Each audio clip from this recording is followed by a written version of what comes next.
part of the work with the legislative group that you were involved with?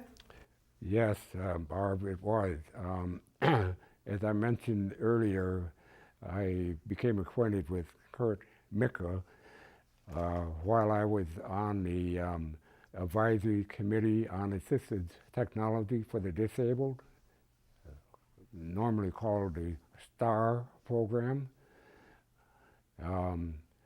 There were a couple people in that advisory group that were also hearing impaired, and it turned out that Kurt was working on the idea of really on two different things now. One was to try to get the mandated benefits of providing hearing aids for the anybody that was on the health plan.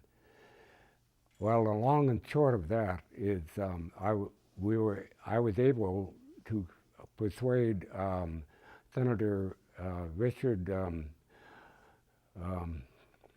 Cohen to carry a bill to get this mandated benefits for health care from the health care agencies. And the long and short of that was that there was a lot of resistance from these healthcare providers to absorb the cost of providing hearing aids, which were creeping up and very much in cost, $2,000 to $2,500 and even $3,000 a piece. And but since it was so important for hearing impaired children to, in their developmental years and for education, to have some type of corrective hearing equipment, we were able to get the legislators to go along with that part of it, and that was definitely carried out by the efforts of all the people associated with the Commission for the Deaf and Hard of Hearing when they had legislative rallies and so forth. The Commission for the Deaf and Hard of Hearing and the DeafBlind were instrumental in pulling these people together to help get the mandated hearing aid for children up to the age of, I believe, 18 or 21. The other aspect of the task force was when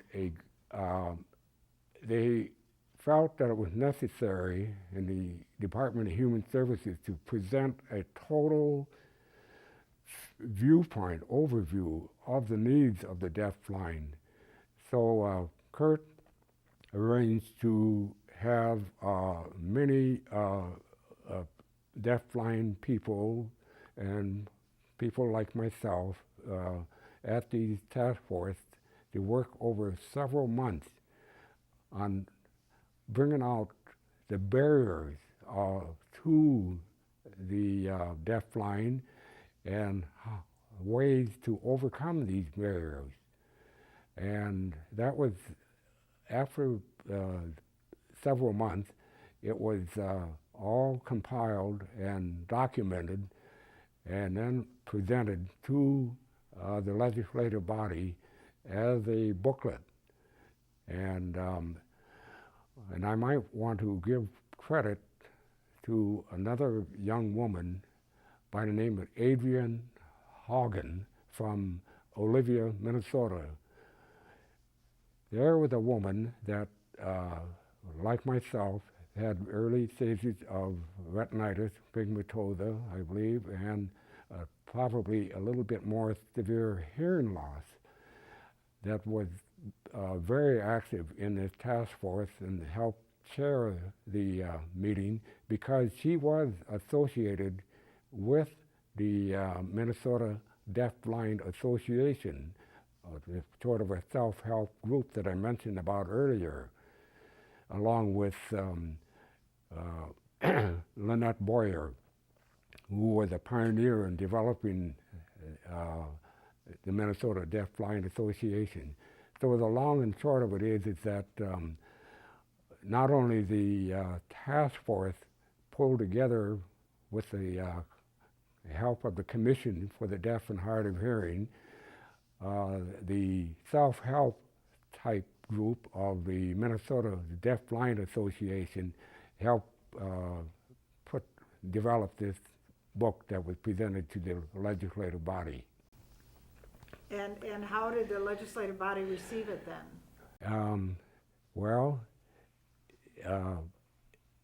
I think along with the efforts of the Commission for the Deaf and Hard of Hearing and the DeafBlind at legislative rallies and by the people advocating for themselves, have convinced the legislative body that this community of people were being involved with a lot of barriers, and that they should do anything that they can to help eliminate some of these barriers.